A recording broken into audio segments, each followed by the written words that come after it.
நமக்காக சாபத்தை சுமந்தவருக்கு நான் நன்றி சொல்லுகிறேன். கிறிஸ்து நம்மை சாபத்திற்கு நீங்களாக்கி மீட்டு கொண்டார்.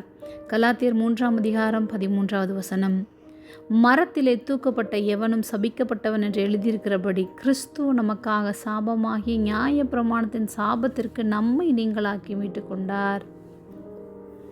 நியாய பிரமாணத்தில் உள்ள சட்டங்கள் எல்லாம் பாவிகள், நாம் சாபத்திற்கு உட்பட்டவர்கள், நமக்கு நிச்சயமாக தண்டனை உண்டு, நாம் குற்றவாளிகள், சபிக்கப்பட்டவர்கள் என்றே நியாய பிரமாணம் சொல்லுகிறது. நியாய பிரமாணத்தினால் பரிசுத்த ஆவியை கொடுக்க முடியாது. நம் வாழ்க்கையில் அற்புதங்களையும் ஆசீர்வாதங்களையும் முழுமையாக பெற்றுக்கொள்ள செய்யாது. நியாய பிரமாணத்தின் தண்டனைகளிலிருந்து நாம் தப்பித்து கொள்ளும்படியாக ஒரு வழி நமக்கு திறக்கப்பட்டது. அதுவே இயேசுவை விசுவாசிக்கின்ற வழியாகும்.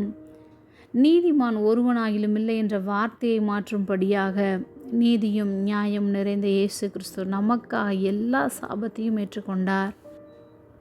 மரத்திலே தூக்கப்பட்டவன் எவனும் சபிக்கப்பட்டவன் என்று எழுதியிருக்கிறபடியே நியாய பிரமாணத்தின் சாபத்திலிருந்து இயேசு நமக்கு சாபங்களிலிருந்தும் வியாதிகளிலிருந்தும் நோய்களிலிருந்தும் நம்மை விடுதலையாக்கினார்.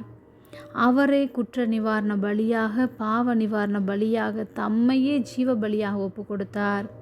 அப்படிப்பட்ட இயேசு கிறிஸ்து என்றும் நாம் விசுவாசித்து அவருக்கு பின் செல்வோம். ஜெபம். அன்பின் பரம தகப்பனே, எப்பொழுதும் எங்களோடு கூட இருக்கிறவரே, நீர் எங்களுக்காக சாபமாகி நியாய பிரமாணத்தின் சாபத்திற்கு நீங்களாக்கி மீட்டு கொடுத்ததற்காக நாங்கள் நன்றி செலுத்துகிறோம். இயேசுவின் நாமத்தில் பிதாவே, ஆமேன்.